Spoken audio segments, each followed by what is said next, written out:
আজ আমি রান্না করব নিরামিষ ফুলকপি আলু দিয়ে ডালনা। তো যা যা লাগে সব রেডি করে নিয়েছি। ফুলকপি ভাপ দিয়ে নিয়েছি, টমেটো কেটে নিয়েছি, সব নিয়ে মশলাগুলো রেডি করে নিয়েছি। এবার কড়াই বসে দিয়ে তেল দিয়ে দিলাম, দিয়ে ফোড়ন দিলাম, তেজপাতা, গোটা গরম মশলা, জিরে দিয়ে ভাজা ভাজা করে ফুলকপি ঢেলে দিলাম, ফুলকপি আলু। এবার ওর মধ্যে কিছু টমেটো, কাঁচা লঙ্কা ঢেলে নাড়াচাড়া করলাম কিছুক্ষণ করে ওই মশলাগুলো সব দিয়ে দিলাম।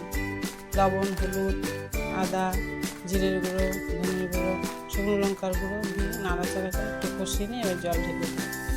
জল ঢেলে দিয়ে আবার কিছুক্ষণ ফুটতে দিতে হবে, ওটাকে ফুটতে দিয়ে নাড়াচাড়া করতে হবে। দেখো এখন ফুটছে, কিছুক্ষণ খোলা অবস্থাতেই ফোটাতে হবে। খোলা অবস্থাতে এটা ফুটছে, এখন দিয়ে দেবো ঢাকনা, ঢেকে দিলাম। ঢেকে দেওয়ার পরে দেখতে হবে হয়েছে কিনা। হ্যাঁ, হয়ে গেছে। এবার আমি ওর মধ্যে দিয়ে দিলাম একটু ঘি, দিয়ে বেশ নাড়াচাড়া করলাম। বন্ধুরা তোমরা এইভাবে খেয়ে দেখতে পারো।